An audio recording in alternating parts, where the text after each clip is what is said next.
আমরা সবাই ব্যথিত, দুঃখ ভারাক্রান্ত। হঠাৎ ভূমিকম্পের কারণে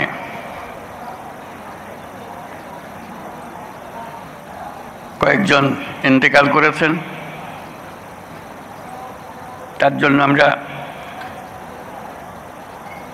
শোক পালন করলাম নীরবতার মাধ্যমে। সারা দেশে ভূমিকম্প অনুভূত হওয়ার পর উদ্ভূত পরিস্থিতিতে নিবিড়ভাবে পর্যবেক্ষণ করা হচ্ছে বলে জানিয়েছে প্রধান উপদেষ্টার কার্যালয়। প্রধান উপদেষ্টার পক্ষ থেকে দেয়া এক বার্তায় সংশ্লিষ্ট সব দপ্তরকে ক্ষয়ক্ষতি নিরূপণের নির্দেশ দেওয়া হয়েছে এবং জনসাধারণকে গুজবে কান না দিয়ে সতর্ক থাকার আহ্বান জানানো হয়েছে। গতকাল প্রধান উপদেষ্টার প্রেস উইং থেকে পাঠানো বার্তায় বিষয়টি জানানো হয়েছে।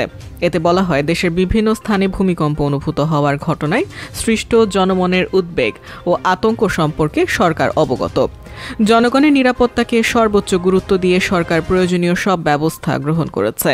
ঢাকা সহ দেশের বিভিন্ন স্থান থেকে পাওয়া ক্ষয়ক্ষতির খবরে ফায়ার সার্ভিসের কর্মীরা দ্রুত সাড়া দিচ্ছেন বলেও বার্তায় উল্লেখ করা হয়।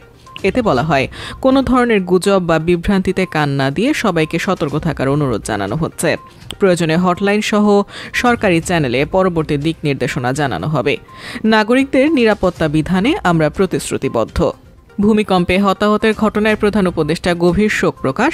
ভূমিকম্পে দেশের বিভিন্ন জেলায় ঘরবাড়ি ধসে এবং অন্যান্য দুর্ঘটনায় হতাহতের খবরে গভীর শোক ও দুঃখ প্রকাশ করেছেন প্রধান উপদেষ্টা প্রফেসর ডক্টর মোহাম্মদ ইউনূস।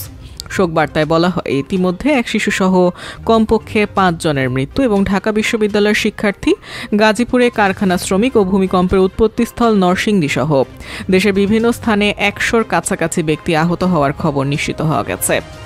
শোকবার্তায় প্রধান উপদেষ্টা নিহতদের আত্মার মাগফিরাত কামনা করেন এবং শোক সন্তপ্ত পরিবারের প্রতি গভীর সমবেদনা জানান।